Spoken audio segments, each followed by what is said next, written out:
हाँ, हम वो श्रीलंका की बात कर रहे थे, 6 फेस वाला आया।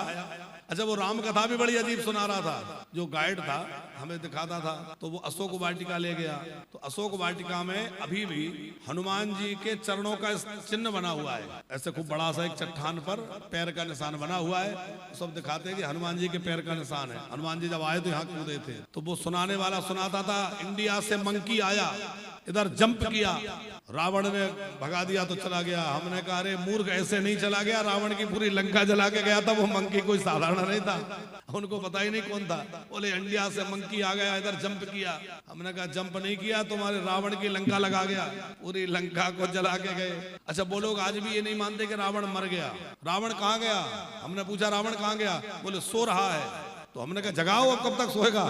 कुंभकर्ण जग गया, वो नहीं जग सकता। पर वो लोगों की मान्यता है कि रावण कहीं मरा नहीं है, सो रहा है। ठीक है, अपने अपने विचार है। तो स्वामी कार्तिकेय जी का जन्म हुआ। माता पार्वती को अपने पुत्र की याद आई और पता किया कि कहाँ है। तो पता चला कि वो कृतिकाओं के पास है। फिर कार्तिकेय जी को लेने भगवती पार्वती ने कुछ गणों को भेजा। गणों ने जाकर के वहां कृतिकाओं से प्रार्थना करी और कहा कि ये भगवती पार्वती की आज्ञा है। अब पार्वती जी की आज्ञा को कौन टाले? तो वहां से लेकर के कार्तिकेय जी को आए। स्वामी कार्तिकेय जी जब पधारे तो उनका बड़ा विधिवत पूजन हुआ और अभिषेक हुआ। अभिषेक वगैरह करने के बाद उनको देवताओं का सेनापति बना दिया गया। कार्तिकेय जी जो है वो देवताओं के सेनानायक बन गए। फिर सेनापति बना करके देवता उनके साथ गए युद्ध करने के लिए। और तारका, वो तो प्रत्यक्ष ही कर रहे थे। तारकासुर के साथ युद्ध हुआ और तारकासुर के साथ जब युद्ध हुआ तो तारकासुर को स्वामी कार्तिकेय जी ने मार दिया। तारकासुर को मार करके और देवताओं को स्वर्ग प्रदान कर दिया। सब देवताओं को अपना अपना स्थान मिल गया, सब देवता सुखी हो गए। बोलिए स्वामी कार्तिकेय जी महाराज की। ये कार्तिकेय जी का पावन चरित्र है। स्वामी कार्तिकेय जी कैलाश पर भगवान शंकर की माता पार्वती जी की सेवा में समर्पित हो गए। अब सुंदर आगे कथा है। एक समय व्यास जी ने सनत कुमार जी से पूछा कि शिव जी ने दैत्यों का वध किस प्रकार किया, राक्षसों को कैसे मारा, वह कथा सुनाइए। तो कथा सुनाते हैं कि ये जो तारकासुर था, इस तारकासुर के 3 पुत्र थे, तारकाक्ष, विद्युन्माली और कमलाक्ष। 3 बेटे थे इसके। तीनों ने अपने पिता के मरने पर देवताओं से शत्रुता ठान ली, बदला लेना था। तो सोचा ऐसे तो बदला नहीं ले पाएंगे, पहले तपस्या करके वरदान प्राप्त कर लें। तो ये तीनों वरदान प्राप्त करने के लिए तपस्या करने लगे और सुमेरु पर्वत पर जाकर के इन्होंने कठोर तप जो है 1000 वर्ष तक किया। ब्रह्मा जी प्रकट हुए, वरदान मांगो। तो तीनों ने सबसे पहला वरदान क्या मांगा? हम अमर हो जाएं। राक्षस तो सबसे पहले यही मांगते हैं। ब्रह्मा जी बोले हम खुद भी अमर नहीं है, तो तुम्हें अमर कैसे बना देंगे? अरे जो हमारे पास होगा वही तो दे सकते हैं। ब्रह्मा जी भी एक ही ब्रह्मा नहीं रहते, बदलते रहते हैं। तो ब्रह्मा जी ने कहा हम भी स्थिर नहीं है, तो तुम्हें स्थिर कैसे बना सकते हैं? फिर कहा कि हमें 3 ऐसे नगर प्रदान कर दीजिए जिन नगर में हमारी इच्छा के विरुद्ध कोई भी प्रवेश न कर पाए, जो हर प्रकार से अजय पुर हो, सब प्रकार से दुर्गम हो। ऐसे हमें 3 पुर दे दीजिए तीनों भाइयों को। कि पुराणी त्रीनि नो देहि निर्माल्याद्भुतानि सर्व संपत् समृद्धिधान प्रवद्यश्यानि देवौकसान्। आप हमें 3 पुर दे दीजिए। ब्रह्मा जी ने कहा तथास्तु। तो ब्रह्मा जी ने फिर मय दानव को बुलवाया और मय दानव के द्वारा आकाश में एक पुर बनवाया। जो सोने से बना हुआ था वो तारकाक्ष को दे दिया। स्वर्ग में एक बनाया जो चांदी का था, वो कमलाक्ष ने अपनी राजधानी बनाई। और पृथ्वी पर लोहे का एक नगर बनाया जो वज्रमाली को दे दिया। तीनों भाई तीनों नगरों में बड़े आनंद से रहने लगे, खूब प्रसन्न होकर आनंद करने लगे। ब्रह्मा आदि देवता सब परेशान हो गए, क्योंकि ये तीनों अब तो सुरक्षित नगर में है, कोई मार नहीं सकता। अनीति, उपद्रव ये करने लगे। इनके उपद्रवों से सब दुखी हो गए और सब देवताओं ने भगवान शंकर की शरण ली। तो भोले बाबा के शरण सब देवताओं ने ग्रहण की। हम लोग भी ग्रहण करें। हमारे नीलेश जी कोई शंकर जी का बढ़िया सा भजन सुनाएंगे और शिव जी का भजन गा करके फिर हम लोग जो है आगे की शर्त सुनेंगे।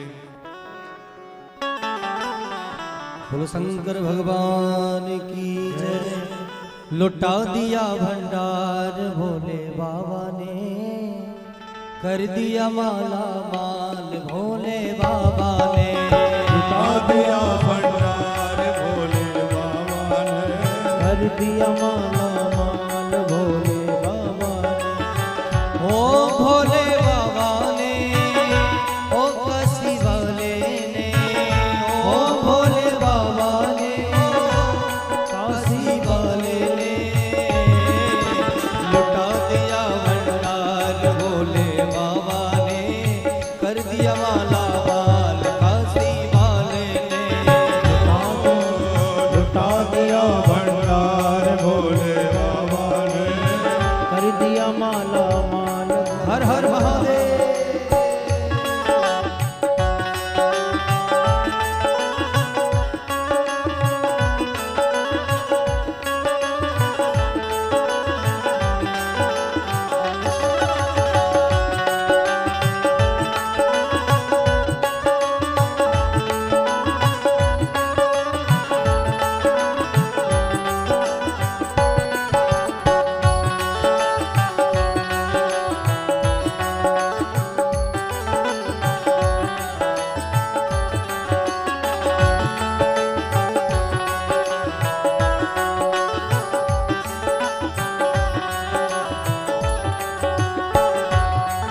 जो जैसी भावना लाया वैसा ही फल वो पाया। जो जैसी भावना लाया वो वैसा ही फल पाया। ओ जो जैसी भावना लाया वो वैसा ही फल पाया। जो जैसी भावना लाया वो वैसा ही फल पाया। ओ नहीं खाली उसे लौटाया वो मन ही मन हर्षाया। नहीं खाली उसे लौटाया वो मन ही मन हर्षाया। ओ कर दिया माला माल काशी वाले ने, कर दिया माला माल भोले बाबा ने। लुटा दिया भंडार भोले बाबा ने, कर दिया माला माल भोले बाबा ने। ओ भोले बाबा ने, भोले बाबा ने, ओ भोले बाबा ने, ओ भोले बाबा ने।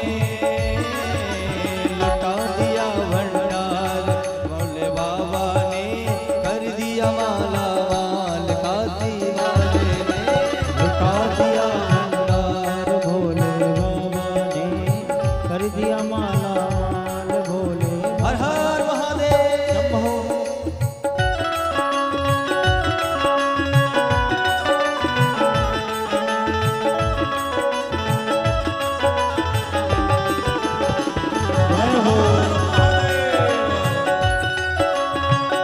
एक बार दोनों हाथ उठा के बोले हर हर महादेव।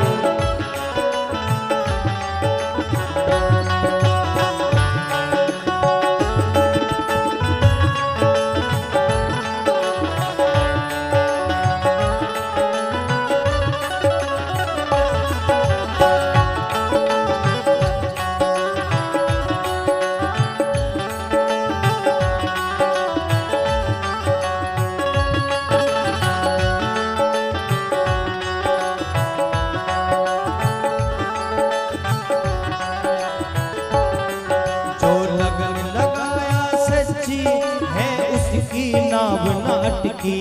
जो लगन लगाया सच्ची उसकी है नाव न अटकी। बेड़ा को पार लगाया नहीं देर करी पल भर की। बेड़ा को पार लगाया नहीं देर करी पल भर की। ओ मिटा दिया जंजाल भोले बाबा ने, कर दिया माला माल काशी वाले ने। लुटा दिया भंडार भोले बाबा ने, कर कर दिया माला माल भोले बाबा ने। ओ भोले बाबा ने, शंभू बाबा ने, ओ भोले बाबा ने, ओ शंभू बाबा ने। लुटा दिया भंडार भोले बाबा ने, कर दिया माला माल काशी वाले ने। लुटा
खुशहाल काशी वाले ने कर दिया माला माल, भोले बाबा ने लुटा दिया भंडार, भोले बाबा ने कर दिया माला माल, भोले बाबा ने। ओ भोले बाबा ने, शंभू बाबा ने, भोले बाबा ने, शंभू बाबा ने लुटा दिया भंडार, भोले बाबा ने कर दिया माला माल, काशी वाले ने लुटा दिया भंडार, भोले बाबा ने कर दिया माला माल, भोले बाबा ने। ओम नमः शिवाय, ओम नमः शिवाय, ओम नमः शिवाय, ओम नमः शिवाय, ओम नमः शिवाय, ओम नमः शिवाय, ओम नमः शिवाय, ओम नमः शिवाय, ओम नमः शिवाय, ओम नमः शिवाय, ओम नमः शिवाय, ओम नमः शिवाय, ओम नमः शिवाय, ओम नमः शिवाय, ओम नमः शिवाय, ओम नमः शिवाय, ओम नमः शिवाय, ओम नमः शिवाय, ओम नमः शिवाय। ओ बोलो नमः भोले, बोलो नमः भोले, बोलो नमः भोले, बोलो नमः भोले, बोलो नमः भोले, बोलो नमः भोले, बोलो नमः भोले, बोलो नमः भोले, बोलो नमः भोले, बोलो नमः भोले। बोलो शंकर भगवान की जय। लुटा दिया भंडार भोले बाबा ने, अरे कर दिया माला माल काशी वाले ने। बोले सत्यदेव शंकर भगवान की जय हो। जब तीनों दैत्य तारकाक्ष, कमलाक्ष, विद्युन्माली तीनों भाई की प्रसंग सुन रहे हैं ना, तीनों ने तीन ले लिए, इन्हीं का नाम त्रिपुर हुआ है। त्रिपुर कहलाते हैं वो ये तीनों ही, क्योंकि इनके पास तीन नगर थे, पुर थे। बड़ा उपद्रव मचा रहे थे। सरदार माँ जी के सहित भगवान शंकर के इसमें गए, भोले बाबा से स्तुति करी, महादेव महादेव कृपा करो कृपा करो। नमो हर रूपाय भूत संहार कारिणे निर्गुणाय नमस्तुभ्यां शिवाय अमित तेजसे। नमस्ते पार्वती नाथ परमात्मन महेश्वर नीलकंठाय रुद्राय नमस्ते रुद्र रूपिणे। शिव जी की प्रार्थना करी और शिव जी से निवेदन किया कि आप ऐसी कृपा करिए कि ये तीनों दैत्य समाप्त हो जाएं। तो भोले बाबा ने एक उत्तर दिया किशनलाल जी कि ये तीनों ही अभी पुण्यात्मा हैं और पुण्यात्मा लोगों को मैं नहीं मार सकता। तुम लोग भगवान विष्णु के पास चले जाओ, क्योंकि ये तीनों धर्म के रास्ते पर चल रहे हैं, पुण्य के रास्ते पर चल रहे हैं। तो धर्म के रास्ते पर माने वो धार्मिक नहीं थे, लेकिन शंकर जी की पूजा करना, संध्योपासना करना, जो उनके नित्य नैमित्तिक कार्य पूजा आदि के हैं वो करते हैं। देखो धर्म दो प्रकार से है, एक क्या करना चाहिए और दूसरा क्या नहीं करना चाहिए। इसकी हवा नहीं इधर आ रही, इसकी पंखुड़ी टेढ़ी मेढ़ी कर देते हैं तो हवा कहीं और जाती है।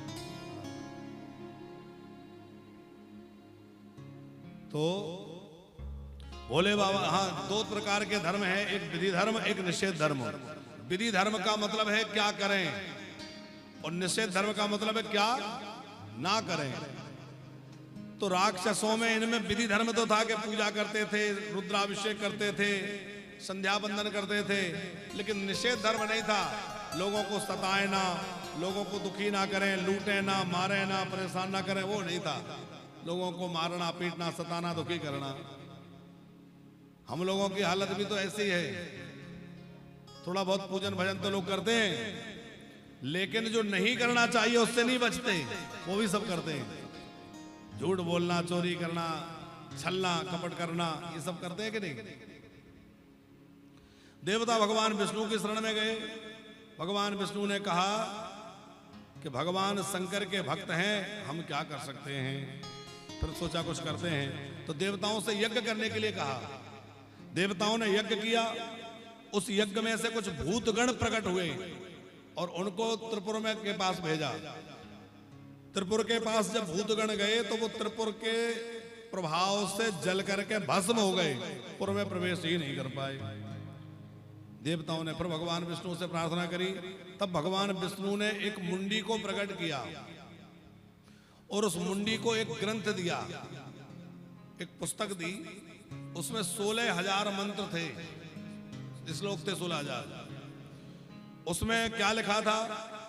बोले लिखा था कोई वर्णाश्रम की बात नहीं है, सब ब्राह्मण क्षत्रिय वैश्य शूद्र कोई अलग नहीं है, सब एक है। माययन् मायामयं शास्त्रम तत् षोडश शास्त्रकम स्रोतस्मार्थ वृद्धम च वर्णाश्रम वर्जतम। वह जो ग्रंथ बनाया गया था वो तो उन तीनों को धर्म से भटकाने के लिए बनाया था। वो कोई धर्म की बात नहीं थी उसमें, बल्कि धर्म से भटकाने वाली बातें थी। तो पहली बात तो ये थी कि वर्णाश्रम धर्म कुछ नहीं होता, सब एक है। फिर लिखा था कि ना कहीं स्वर्ग है ना नरक है, स्वर्ग नरक जो कुछ है वो सब यही है। फिर लिखा था कि ये पूजा पाठ करने से कुछ नहीं होता, ना स्नान करने से कोई लाभ है, ना दान करने से कोई लाभ है, ना व्रत करने का कोई फायदा है, भूखा मरने से कोई भगवान मिलते हैं। श्राद्ध करना, देखना नहीं वीडियो काट के कोई डाल दे महाराज जी कह रहे थे ये सब करने से कोई फायदा नहीं। ये हम नहीं कह रहे, ये वो शास्त्र की बातें बता रहे। हाँ, पर्व काल आदि का कोई महत्व नहीं है। इस प्रकार से भ्रामक बातें उस ग्रंथ में लिखी थी। ये भ्रमित करने वाली बातें थी, भ्रामक। तो ऐसा भ्रमित करने वाला ग्रंथ क्यों बनाया? ये धर्म विरोधी ग्रंथ था, धर्म का पूरी तरह उल्टा था। ये तो हमारे यहाँ तो व्रतों का, यज्ञों का, सबका बड़ा विधान है कि नहीं। ये इसलिए बनाया गया था ताकि वो तीनों धर्म से भ्रष्ट हो जाएं, अपने नित्य नैमित्त कर्मों से भ्रष्ट हो जाएं और शंकर जी उनको मार पाएं। उन तीनों को किसी तरह धर्म से हटा करके मारना था। तो वो मुंडी महाराज को प्रकट किया। वो मुंडी महाराज कैसे थे? 4 शिष्य उनके साथ में थे। मुंडी महाराज के हाथ में एक मोर पंख का झाड़ू था, ऐसे उससे साफ करते चलते थे, कोई जीव जंतु ना मर जाए। निर्वस्त्र दिगंबर भेष में थे, बाल नहीं थे, मुंडी थे, और वो चल रहे हैं। उनका नाम यहाँ अरिहन लिखा हुआ है। वो नगर में घुसना चाहते थे तो नगर में घुस ही ना पाए, प्रवेश ही ना मिला, क्योंकि वरदान था कोई घुस नहीं सकता। फिर लौट कर आ गए। भगवान ने कहा कि हम पर कुछ करते हैं। तो भगवान ने नारद जी को भेजा। अच्छा, नारद जी एक ऐसे महात्मा है कि उनकी सब जगह गति है, कहीं रोक टोक नहीं है। नारद जी चले गए। और नारद जी गए तो जाके त्रिपुर के सामने कहने लगे, महाराज अब मिले हैं अच्छे गुरुजी।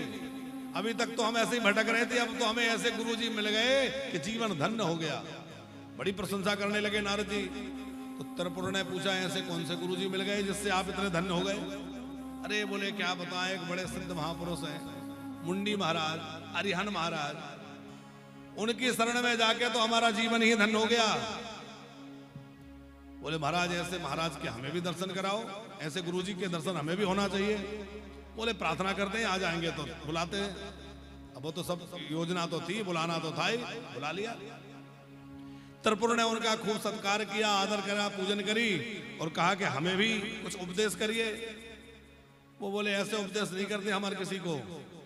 उपदेश लेना है तो पहले हमारे चेला बनो, चेला बन जाओगे तो हम उपदेश देंगे। बोले महाराज चेला बन जाने के लिए हम तैयार हैं, जब नारद जी चेला बन गए तो हम क्यों नहीं बनेंगे, हमें भी मंत्र दे दो। तीनों चेला बन गए। अब तो मुंडी महाराज ने झाड़ू घुमाना शुरू किया। अब हम तुम्हें अपनी बातें बताएंगे।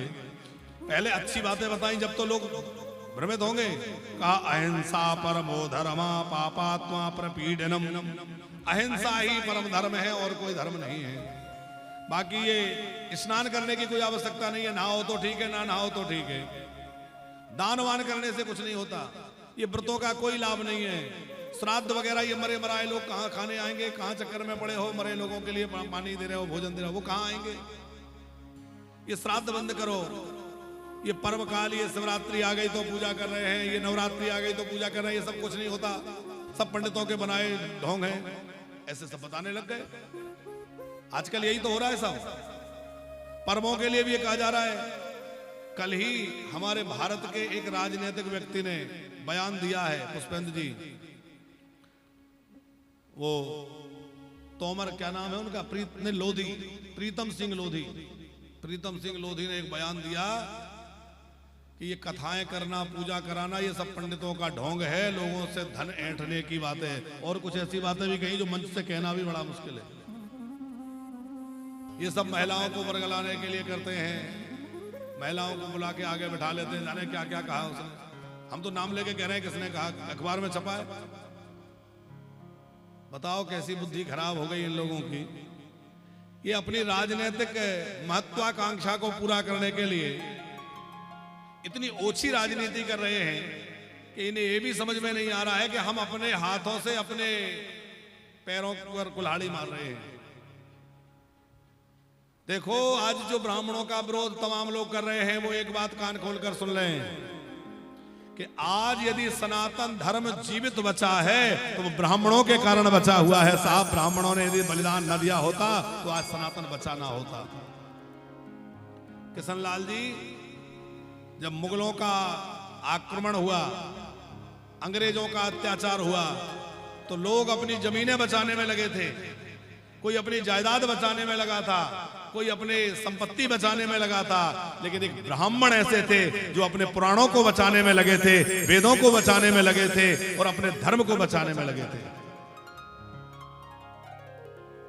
कितना अत्याचार उन लोगों ने किया, जनेऊ तोड़ दिए, चुटियां काट दी, तमाम बर्बरता करी, पर ब्राह्मणों ने वेद पुराणों को कंठस्थ कर लिया, क्योंकि वो ग्रंथ जला देते थे, अब जल जाएंगे बचेगा नहीं, तो ब्राह्मण उसको कंठस्थ कर लेते थे ताकि ये विद्या लुप्त ना हो जाए।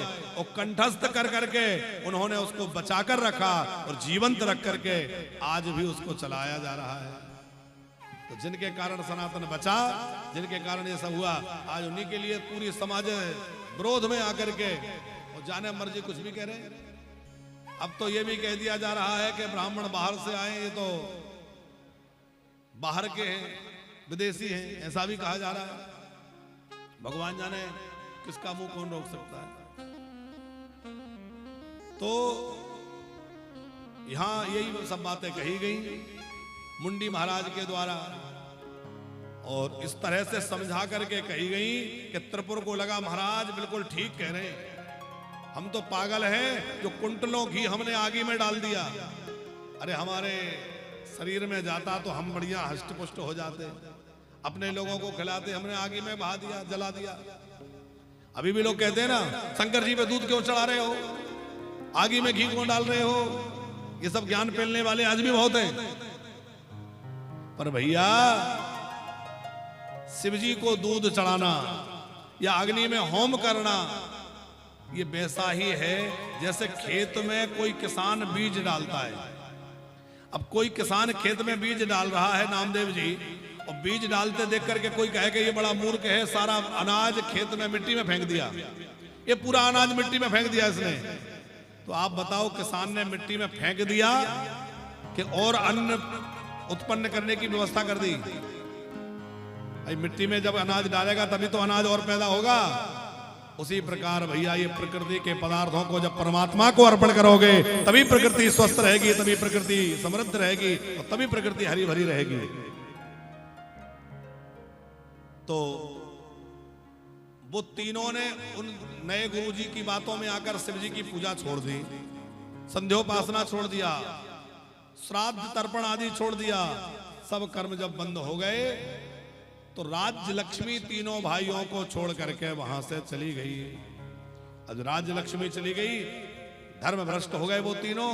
तो शंकर जी से जाके देवताओं ने कहा, भगवान अब मारिए, क्योंकि अब कोई समस्या नहीं है। आप कह रहे थे जब तक ये धार्मिक रहेंगे नहीं मार सकते, अब वो धार्मिक नहीं है, अब मारो। तब भगवान शंकर ने दिव्य रथ तैयार किया। उस रथ में जो है विश्वकर्मा जी ने तमाम प्रकार के अस्त्र शस्त्र सजा दिए। रथम चा सारथिम दिव्यम कारमुकम सरमुत्तमम पूर्वभंगे कृतम सर्वम उपपादस्याताचिरम। बड़ा अद्भुत विमान था। यहाँ विमान के लिए लिखा है कि ब्रह्मांड भर की सारी वस्तुएं विमान में विराजमान थी। बड़ा विलक्षण विमान था, रथ था। उस रथ को लेकर भोले बाबा गए, त्रिपुर के साथ युद्ध हुआ। पहले तो बड़ी देर तक युद्ध करते रहे, फिर भोले बाबा ने ऐसा बाण मारा जो एक साथ तीनों पुरों में 3 बाण जाके लगे, और तीनों पुरों में एक साथ बाण जाकर लगे, और तीनों पुर जल करके भस्म हो गए, और तीनों राक्षस भी जल के भस्म हो गए। भगवान शंकर का नाम पड़ गया त्रिपुरारी। बोल त्रिपुरारी भगवान की। त्रिपुरारी का मतलब है त्रिपुर नाम के दैत्य के शत्रु त्रिपुरारी। भगवान शंकर ने देवताओं को कहा, अब निर्भय हो जाओ, अपने अपने स्थान पर जाकर रहो। अब वो मुंडी महाराज आए, महाराज मुझे क्या आज्ञा है, मेरा काम तो पूरा हो गया, मैं कहां जाऊं। बोले तुम भजन करने तपस्या करने में लग जाओ, ये तुम्हारा ग्रंथ रखो, और कलयुग में तुम्हारा प्रचार होगा। इस तुम्हारे ग्रंथ का प्रचार कलयुग में होगा। तो वही ग्रंथ कलयुग में जैन मत के रूप में वह धर्म आकर के चला। मुंडी महाराज का वो धर्म और वह पंथ जो है जैन धर्म के रूप में कलयुग में आकर के चालू हो गया।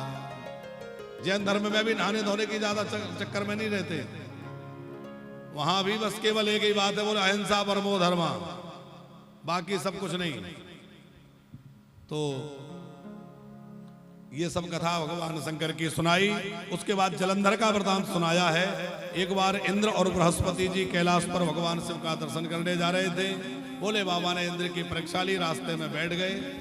इंद्र ने अभिमान भर पूछा, अभिमान के साथ, कौन हो तुम, क्या शिव जी कैलाश पर हैं? उत्तर नहीं दिया, वो तो कैलाश शंकर जी थे।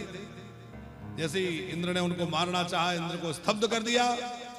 बृहस्पति जी समझ गए ये भोले बाबा हैं, प्रार्थना स्तुति करी भोले बाबा कि। जब बृहस्पति जी ने प्रार्थना करी तो भोले बाबा शांत हो गए, इंद्र को वहां से मुक्त कर दिया। लेकिन भोले बाबा को जो क्रोध आया था, वह क्रोध ही भगवान शंकर का जो है बृहस्पति जी ने समुद्र में डाल दिया। अग्नि निकली जो ज्वाला, वह क्रोध रूपी ज्वाला समुद्र में डाल दी। उस ज्वाला से एक बालक उत्पन्न हुआ, इसका नाम हुआ जलंधर। ब्रह्मा जी ने उसका नाम रखा जलंधर। बड़ा जोर जोर से रो रहा था। ब्रह्मा जी समझाने गए, देखने गए कौन बालक है। ब्रह्मा जी ने जैसे बालक को उठाया, उसने ब्रह्मा जी के गला पकड़ लिया, इतनी जोर से दबाया नामदेव जी कि ब्रह्मा जी की आंखों से आंसू निकल आए। ब्रह्मा जी ने कहा इसका नाम जलंधर होगा, ये परम प्रतापी होगा। तो वह परम प्रतापी जलंधर के नाम से विख्यात हुआ। उसके बाद काल नेमी की पुत्री वृंदा से इसका विवाह हुआ। पाताल से सारे असुरों को इसने बुला लिया, और एक बार सभा में बैठा था तो शुक्राचार्य जी से पूछा कि ये बीच में राहु बैठा है, इसकी गर्दन कैसे कट गई। तो शुक्राचार्य जी ने पूरा वृतांत सुनाया कि वो समुद्र मंथन हुआ था, अमृत को लेकर के बड़ी खींचतान भई, और हमारा स्वर भानु जो है देवताओं में बैठ गया, इसने अमृत क्या पी लिया, इसका मस्तक ही काट दिया। अच्छा किशनलाल जी, आप एक बात देखिए कि स्वरभानु राक्षस था, और राक्षस होकर के वह गुप्त रूप से देवताओं का रूप बनाकर देवताओं की लाइन में आकर बैठ गया। कथा सुनी आप सबने। भगवान ने उसको भी अमृत पिला दिया। बाद में वो अमर हो गया, सिर काट दिया तो 2 बन गए, राहु और केतु। पर हमसे एक संत से हमने सुना, बोले सत्संग का फल देखिए कि थोड़ी देर के लिए देवताओं के पंक्ति में बैठने से एक राक्षस जो है हमेशा हमेशा के लिए देवताओं की पंक्ति में मिल गया, और आज भी देवताओं के रूप में उसकी पूजा हो रही है। नवग्रह के रूप में पूजा होती है कि नहीं, तो देवताओं के रूप में पूजा हो रही है। तो बोले थोड़ी देर देवताओं का संग करने का फल ये रहा कि हमेशा हमेशा के लिए देवता का रूप मिल गया। और भैया जो हमेशा सत्संग में लगे रहेंगे उनका जीवन तो निश्चित ही श्रेष्ठ बन जाएगा, उनका जीवन तो निश्चित ही दिव्य बन जाएगा। संतन के संग लागे रे तेरी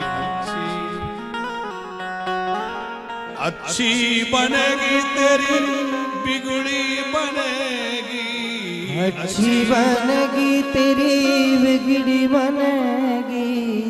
होए तेरे बड़े भाग रे तेरी अच्छी बनेगी, होए तेरे बड़े भाग तेरी अच्छी बनेगी। संतन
में लाग रे तेरी अच्छी बनेगी।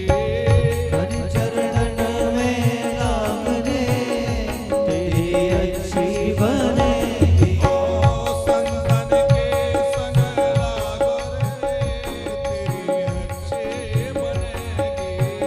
संतन के संग लाग रे तेरी अच्छी बनेगी।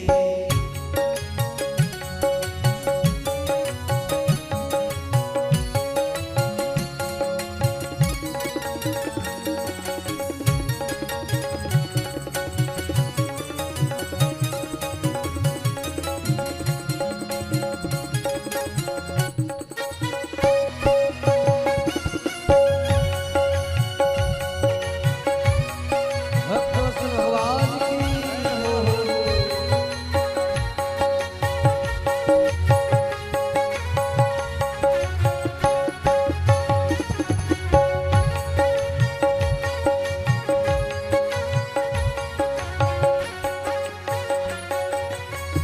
कागा से तोहे हंस करेंगे।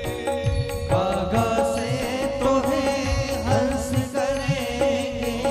कागा से तोहे हंस करेंगे। कागा से तोहे हंस करेंगे। मिट जाए और के दाग रे तोरी अच्छे बनेगी। मिट जाए के पाप रे तेरी अच्छी बनेगी। ओ संतन के संग लागो रे तेरी अच्छी बनेगी। संतन के संग लाग रे तेरी अच्छी बनेगी। ओ अच्छे बनेगी तोरे बिगड़े बनेगी। अच्छी बनेगी थोड़ी बिगड़ी बनेगी। अच्छी बनेगी तोरे बिगड़े बनेगी। अच्छी बनेगी थोड़ी बिगड़ी बनेगी। ओ संतन के संग लाग रे तेरी अच्छी बनेगी। संतन के संग लाग रे तेरी अच्छी बनेगी। तेरी बिगड़ी बनेगी। ओ तेरी अच्छी बनेगी। तेरी अच्छी बनेगी। ओ तेरी अच्छी बिगड़ी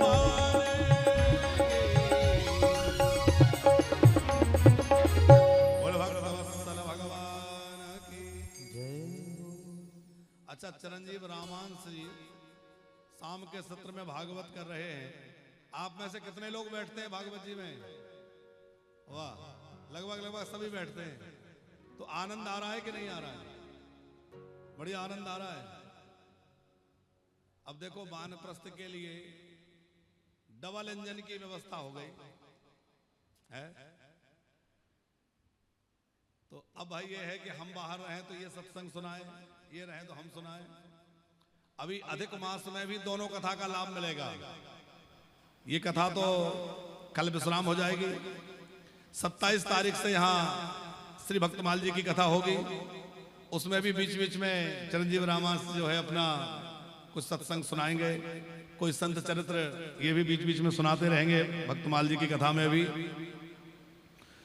और उसके बाद भोपाल में एक कथा है।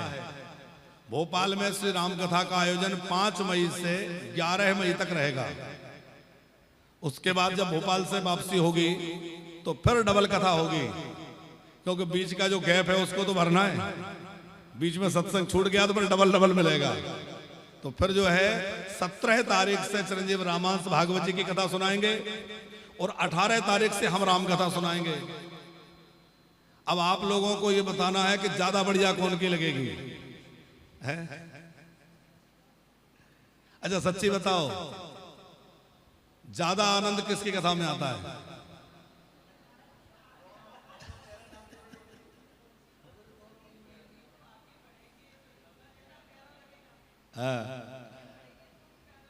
तो अब बहुत लोग हमसे कहते हैं महाराज जी आप तो पीछे रह गए। तो हमने कहा यदि पीछे रह गए तो भाई फिर हम इन्हीं को आगे करते हैं कि भाई तुम ही बैठो और तुम ही सुनाओ। और ठाकुर जी की कृपा है, खूब संतों का आशीर्वाद और संतों का स्नेह इनको प्राप्त हो रहा है। इनके जो शिक्षा गुरु हैं वो भी परसों पधारे थे, खूब आशीर्वाद देके गए, बोले बहुत सौम्य स्वभाव है। और वैसे इनकी प्रशंसा हमें नहीं करनी चाहिए, ना हम करने से बचते भी हैं, पर सब संतों के द्वारा ये कहा जाता है कि इनमें सील गुण खूब है, शीलता, सरलता।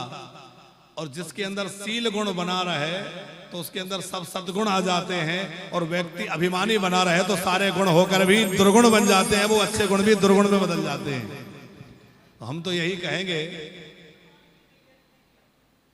कि अब भक्तमाल में अभी कथा है तो उसमें ये भी बीच बीच में सुनाएंगे, शीलता, सरलता, सहजता बनी रहे, चाहे जितनी भगवान उपलब्धि दे दे, चाहे जितनी योग्यता मिल जाए, पर सरलता, सहजता बहुत बनी रहे। भक्तमाल की कथा, अब इनको भक्तों के चरित्र तैयार कराएंगे और भक्तमाल की कथा। तो हम लोग जलंधर का प्रसंग सुन रहे थे कि जलंधर ने जब पता किया कि राहु का सिर कैसे कट गया तो देवताओं से शत्रुता ठान ली, बड़ी भारी राक्षसों की सेना करके देवताओं पर आक्रमण कर दिया। देवासुर संग्राम हुआ और देवासुर संग्राम में जो है देवता पराजित हो गए, चूंकि जलंधर वरदान प्राप्त था, बड़ा बलशाली था। और इसके पास एक बल था सती नारी के सतत्व का, सती नारी थी इसकी वृंदा। तो सब देवता भगवान शंकर के शरण में गए। भगवान शंकर ने कहा कि मैं युद्ध तो करूंगा पर इसको कैसे मारूं। भोले बाबा ने जलंधर से युद्ध तो किया पर भगवान शंकर भी इसको मारने में सबसे, क्योंकि इसके पास जो है सती नारी का सतत्व का प्रभाव था, कवच था। पर जलंधर शिव जी से युद्ध करते करते क्या किया कि शंकर जी का रूप बना करके पार्वती जी के पास पहुंच गया, क्योंकि नारद जी ने बहका दिया था कि तुम्हारे पास सब कुछ है, स्त्री रत्न नहीं है। तो ये पार्वती को प्राप्त करने के लिए बड़ा लालायत था। शंकर जी का रूप बना के जलंधर पार्वती जी के पास पहुंच गया। अब देखो यहीं इसका धर्म भ्रष्ट हो गया। पत्नी तो महान पतिव्रता और ये व्यभिचारी बने, तो बताओ धर्म चलेगा। पार्वती जी वहां से अदृश्य हो गई और भगवान नारायण के सम्मुख प्रकट हुई और नारायण भगवान से कहा कि जो रास्ता इसने दिखाया है उसी रास्ते का पालन करो। ये शिव जी का रूप बना के मेरे पास आया, तुम जो है इसका रूप बना के इसकी पत्नी के पास पहुंच जाओ। भगवान विष्णु जो है पार्वती जी की आज्ञा मान करके और जलंधर का भेष बना करके वृंदा के पास गए। पहले तो ब्राह्मण का भेष बनाया, तपस्वी का भेष बनाया, अलग अलग बड़ी लंबी कथा है। और बाद में जब जलंधर का भेष बनाया तो वृंदा को लगा ये मेरे पतिदेव आ गए हैं। जैसे ही आलिंगन किया तो वो समझ गई, स्पर्श से समझ गई ये मेरे पति नहीं है। श्राप देने लगी, कौन हो तुम, बताओ कौन हो। तब भगवान विष्णु अपने असली रूप में आ गए। वृंदा ने कहा अरे तुम तो बड़े कपटी हो, तुमने मुझे जो है तपस्वी बन करके चला है, तुम्हें तपस्वी बनना पड़ेगा, मानव रूप धारण करना पड़ेगा, तुम्हें भी स्त्री के वियोग में रोना पड़ेगा और तुम्हारे पत्नी को भी एक राक्षस हरण करके ले जाएगा। तो उसी श्राप को भगवान ने श्रोधारी करके राम रूप धारण किया, वही सब श्राप अंगीकार किया। फिर वृंदा महारानी जो है वह अग्नि में प्रविष्ट हो गई और वृंदा का जो तेज है वह भगवती पार्वती में समाहित हो गया। वृंदा के शरीर की जो भस्मी थी उससे 3 औषधियां धात्री, मालती और तुलसी उत्पन्न हुई और वृंदा जो है वह तुलसी का पौधा बन गई। तुलसी के पौधे के रूप में वृंदा महारानी रहने लगी। फिर भगवान शंकर को जब पता चला कि इसका पत्नी का सतत्व भंग हो गया है तो भोले बाबा ने जो है जलंधर पर प्रहार किया और जलंधर को भगवान शंकर ने मार दिया। बोले सत्यदेव शंकर भगवान की। फिर गणेश जी के प्राकट्य की कथा है। नारद जी ने ब्रह्मा जी से गणेश जी का चरित्र पूछा तो पार्वती जी की सखियों की कथा सुनाई है ब्रह्मा जी ने कि पार्वती जी की सखियां प्रायः कहती थी माता जी हमारे कोई अपने सेवक होते, ये सारे गण तो भोले बाबा के, हमारी बात तो मानते नहीं, शिव जी की मानते। पार्वती जी कहती थी सब हमारे ही तो हैं। पर एक दिन माता पार्वती किसी सरोवर में स्नान कर रही थी, गणों को कहा कि कोई अंदर ना आए। बोले ठीक है माता जी। अब माता जी स्नान कर रही थी, भोले बाबा आए तो गणों ने रोका, लेकिन शिव जी को कौन रोके। शिव जी चले आए। सहसा भोले बाबा को आया हुआ देख करके माता पार्वती को थोड़ी लज्जा हुई कि ऐसे चले आए। तो उन्होंने विचार किया कि सखियां ठीक कहती है, मुझे अपना गण बनाना चाहिए, गण कोई तैयार करना चाहिए। तो उन्होंने एक पुतला बनाया और भगवती तो भगवती है, उसी में प्राण फूंक दिए और वही जो परम ब्रह्म गणेश है, वह परम ब्रह्म गणेश जो है वह आकर के पुतले में प्रतिष्ठित हो गए। क्या आज्ञा है माता? बोले आज्ञा यह है कि तुम जो है मेरे द्वारपाल बन जाओ, यहां खड़े रहना, मेरी आज्ञा का पालन करना, तुम मेरे पुत्र हो। जैसे किशनलाल जी, वृंदावन में द्वापर में श्री कृष्ण अवतार हुआ, उसके पहले कृष्ण नहीं थे क्या? कृष्ण तो पहले भी गोलोक में विराजमान थे, नित्य निरंतर है। अयोध्या में राम जन्म होने के पहले भी राम जी थे, राम जी तो सनातन है। उसी प्रकार गणेश जी यहाँ प्रकट हो रहे हैं, इसके पहले भी गणेश जी थे, गणेश जी तो सनातन है। पर जो माता पार्वती ने पुतला बनाया था उसी में सनातन गणेश जी प्रतिष्ठित हो गए। द्वारपाल बन के खड़े थे, भोले बाबा आए तो रोक दिया। भोले बाबा ने समझाया, गणों ने समझाया, गणों के साथ युद्ध होने लगा, सारे गणों को गणेश जी ने परास्त कर दिया, सारे गण पराजित हो गए। तो भोले बाबा को क्रोध आया, त्रिशूल मारा तो शिरच्छेदन हो गया।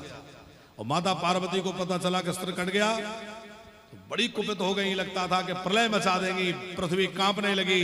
भयंकर जो है उन्होंने अट्टहास किया और क्रोध में भर करके उन्होंने इतना जोर का हुंकार भरी कि लगता है सारी पृथ्वी को समाप्त कर देंगी। सब देवता घबरा गए, माता जी भगवती का क्रोध शांत नहीं हो रहा था। तब जो है भोले बाबा ने प्रार्थना करी, देवी शांत हो जाओ। बोले पहले मेरे पुत्र को जीवित करो। भोले बाबा ने गणों को भेजा, जो माँ अपने पुत्र की तरफ पीट करके सो रही हो उसी के बच्चे का मस्तक ले आना। एक हथनी का बच्चा हाथी पेट करके सो रहा था, माँ हथनी, उसी के बच्चे का मस्तक ले आए, गणेश जी के लगाया और गणेश जी खड़े हो गए। एक शर्त यह भी रखी थी पार्वती जी ने कि मेरे पुत्र को प्रथम पूज्य बनाओ। तो ऐसी भी किस पुराणों में कथा है कि गणेश जी को प्रथम पूज्य बनाने के पहले भगवान नारायण ही पूज्य थे, प्रथम पूज्य। गणेश जी को प्रथम पूज्य बना दिया गया और सब देवताओं ने गणेश जी की जय जयकार करी और सब देवताओं ने पूजा करी और अपना गणपति माने गणों के अधिपति, गणनायक माने अपना नायक बना लिया। बोले गणपति भगवान की, गणनायक भगवान की। हम लोग गणेश जी का दर्शन करेंगे और गणेश जी का पूजन करते हुए आज की कथा को यही विश्राम करेंगे। बोले गणपति भगवान की।